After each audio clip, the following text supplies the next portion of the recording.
Hello dear learners, Assalamu alaikum wa rahmatullah. I hope you are doing great by the grace of Allah. আজকে আমরা বিগিনারদের জন্য noun, pronoun বা parts of speech কীভাবে পড়বে সেই অংশটা নিয়ে আলোচনা করার জন্য চেষ্টা করব। তো আমি গত ক্লাসে বলেছিলাম যে বই অনেক ধরনের পার্টস অফ স্পিচ আলোচনা করা আছে, আমরা কিভাবে পড়ব সেটা আমরা গত ক্লাসে দেখেছিলাম। যদি কেউ ভিডিওটা না দেখে থাকেন তাহলে একটু কাইন্ডলি প্রিভিয়াস ক্লাসটা দেখে আসতে হবে, তাহলে বুঝতে সুবিধা হবে। আজকে আমরা সরাসরি চলে যাব বিগিনাররা কিভাবে নাউন পড়বে। কালেকটিভ নাউন সম্পর্কে বলতে গেলে আবার যদি ওই যে বই খুলি তাহলে দেখবেন অনেক বড় করে ইংরেজি দিয়ে ডেফিনেশন লেখা আছে, বাংলা দিয়ে এর সংজ্ঞা লেখা আছে, ক্লাসিফিকেশন দেওয়া আছে, হ্যাঁ এরকম করে। কিন্তু আমরা অত কিছু মনে রাখবো না, শুধু একটা কথা মনে রাখবো, সমজাতীয় কিছু ব্যক্তি বস্তু এর সমষ্টি বোঝাবে।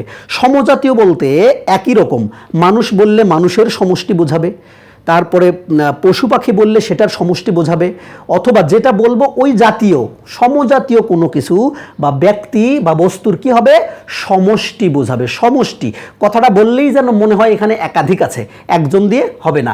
যেমন আমরা একটু বলতে পারি, এখানে বলা আছে কি টিম, TEAM, টিম। টিম মানে কি দল। আচ্ছা, দল কি কখনো একা হয়? নিশ্চয়ই একা কখনো দল হয় না। তাহলে এখানে টিম মানে যখন দল, তখন বুঝতে হবে এটা কি অবশ্যই কালেকটিভ নাউন। তারপরে আবার এখানে আছে কি ক্যাটেল। ক্যাটেল কি? ক্যাটেল হচ্ছে পশু পাখির যে আমরা বিভিন্ন রকমের দলে যখন ভাগ হয়ে যায় তখন সেটাকে বলা হয় ক্যাটেল। হ্যাঁ, তারপরে আবার এদিকে আছে কি ফ্যামিলি।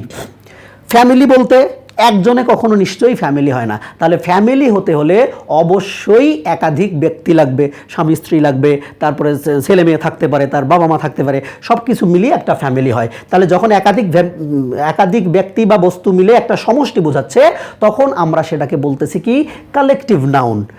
বাট মেইন কোশ্চেন কি? মেইন কোশ্চেন এটা তো আমরা এখন বুঝলাম যে হ্যাঁ দল বুঝাইলেই কি হবে, কালেকটিভ নাউন হবে। তাহলে মেইন কোশ্চেনটা হলো ওই যে আবার আগের কথা, একই কথা, সেটা কি এটাও কিন্তু কালেকটিভ হোক আর কমন হোক যাই হোক না কেন নাউন তো। তাহলে নাউনের অবস্থানটা কোথায়? হয় সাবজেক্ট না হলে অবজেক্ট। আরও কিছু অবস্থান আছে সেটা পরে দেখবেন, আগে সেন্টেন্স মেক করা শেখেন। তাহলে নাউন যেহেতু কালেকটিভ হোক আর কমন হোক যাই হোক না কেন ওর অবস্থানটা হয় সাবজেক্ট হিসেবে থাকবে না হলে অবজেক্ট হিসেবে থাকবে, বা প্রিপোজিশনের অবজেক্ট বা আরও কিছু ব্যাপার আছে। তাহলে নাউন হিসেবে আমরা ব্যবহার করব, এটা হচ্ছে ব্যাপার। তাহলে যখন দল বুঝাচ্ছে তখন আমরা এটাকে শুধু বলবো কালেকটিভ নাউন। যখন দল না বুঝিয়ে জাস্ট একটা বিষয় ধারণা দেওয়া হচ্ছে তখন হচ্ছে কমন নাউন। আর যখন একটা স্পেসিফিক নাম বোঝাচ্ছে তখন হয়ে গেল প্রপার নাউন। তাহলে এটাকে আমরা কিভাবে ব্যবহার করতে পারি? সেম ভাবে সাবজেক্টের জায়গায় ব্যবহার করতে পারি, অবজেক্টের জায়গায় ব্যবহার করতে পারি। যেমন বলা যেতে পারে যে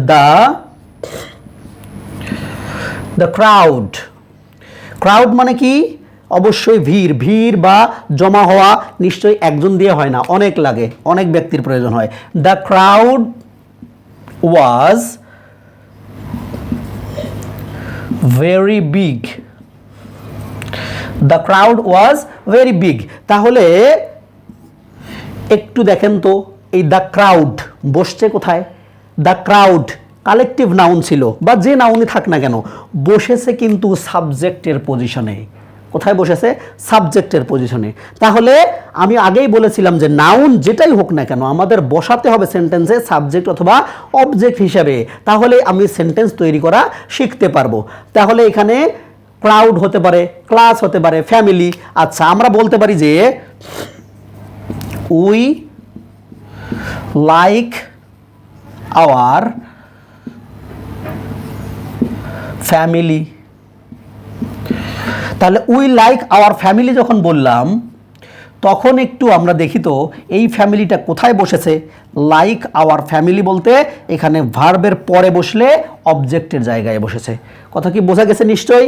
তাহলে আমরা একটু দেখব যে এখন এখানে হচ্ছে দ্য ক্রাউড, এটা কালেকটিভ নাউন ছিল, সাবজেক্টের জায়গায় বসেছে। ফ্যামিলি কালেকটিভ নাউন ছিল, অবজেক্টের জায়গায় বসেছে। তার মানে কি দাঁড়ালো? মেইন কথা হচ্ছে সাবজেক্ট এবং অবজেক্ট হিসেবে আপনাকে বসাতে পারতে হবে। সাবজেক্টটা যদি প্লুরাল হয় ভার্বটা প্লুরাল হবে, সাবজেক্ট যদি সিঙ্গুলার হয় ভার্বটা সিঙ্গুলার হবে। জাস্ট এইটুকু মনে রেখে আমরা নাউনগুলোকে ব্যবহার করতে পারবো। আবার এই ফ্যামিলি যেমন আমরা অবজেক্ট হিসেবে বসিয়েছিলাম, সাবজেক্ট হিসেবেও বসাতে পারি। কীরকম? যেমন বলতে পারি কি, family is an important issue for our life. Family is an important issue for our life. তাহলে আমাদের জীবনে ফ্যামিলিটা খুবই গুরুত্বপূর্ণ একটা বিষয়। এখানে ফ্যামিলিটা কোথায় বসেছে? এখানে কিন্তু সাবজেক্ট হিসেবে বসেছে। আগে দেখেছিলাম অবজেক্ট হিসেবে বসেছিল। তার মানে নাউন যেটাই হোক না কেন, সাবজেক্ট, অবজেক্ট এবং এই জাতীয় জায়গাগুলোতে বসালে আমরা সেন্টেন্স তৈরি করতে পারবো। ফ্যামিলি এখন একটা কোশ্চেন হতে পারে যে ফ্যামিলি, এই যে হ্যাঁ এখানে মনে হয় ইস্যু বানানটা আই, ওকে। তাহলে হচ্ছে family is an important issue for our life. এরপর আমি যেটা বলছিলাম যে নাউন যে রকমেরই হোক না কেন, সেটা প্রপার হইতে পারে, কমন হইতে পারে, কালেকটিভ হইতে পারে, বসবে কোথায়? হয় সাবজেক্ট হিসেবে, না হলে অবজেক্ট হিসেবে। এখন কোশ্চেন যেটা হতে পারে যে স্যার ফ্যামিলি তো বললেন যে দল, অনেকজন নিয়ে হয়, তাহলে এখানে ইজ হলো কি করে? That is the question. কিন্তু একটু মাথায় রাখতে হবে যে এটা একটা দল। দল বলতে কি? একটা দল কিন্তু বলা হয়েছে। ভালো করে একটু খেয়াল করেন বাংলাটা। দল মানে একটা দল, এখানে কিন্তু অনেকগুলো দল বলা হয় নাই। একটা দল বলতে একটা হলে কি হয়? সিঙ্গুলার হয়। যখন দল বলা হবে, একটা দল, একটা গ্রুপ, একটা ফ্যামিলি, তার মানে কিন্তু এটা তখন কি একটা হয়ে যাচ্ছে। এই একটা হওয়ার কারণে এটা হয়ে যাবে সিঙ্গুলার। সেই জন্য এখানে আমাদের ভার্ব হিসেবে নিতে হবে সিঙ্গুলার ভার্ব। তাহলে আমাদের মেইন সামারি কি দাঁড়ালো যে প্রপার হোক, কমন হোক অথবা কালেকটিভ হোক, নাউন যেটাই হোক না কেন আমাদের সেন্টেন্সে বসাতে হবে সাবজেক্ট হিসেবে অথবা অবজেক্ট হিসেবে। এরকম করে যখন বসাতে পারবো তখন আমি সেন্টেন্সটা তৈরি করতে পারবো। তাহলে আমি আশা করছি যে নিশ্চয়ই সবাই পার্থক্যটুকু বুঝতে পেরেছেন যে নাউন আর প্রোনাউন, নাউন এবং নাউনের যে ক্লাসিফিকেশনগুলো আছে সহজে আমরা কিভাবে সেন্টেন্সে বসাতে পারি। যদিও এগুলোর বিস্তারিত আলোচনার জন্য আলাদা ভিডিও থাকবে, সেখান থেকে আমরা বিস্তারিত শিখতে পারবো। কিন্তু প্রথম যারা বিগিনার তাদের জন্য এভাবে পড়তে হবে। না হলে আগেই যদি বিগিনাররা অনেক ক্লাসিফিকেশন এবং এর ডিটেলস পড়তে যায় তাহলে কিন্তু তাদের রুচি এবং এনার্জি কুলাবে না পড়ার ক্ষেত্রে।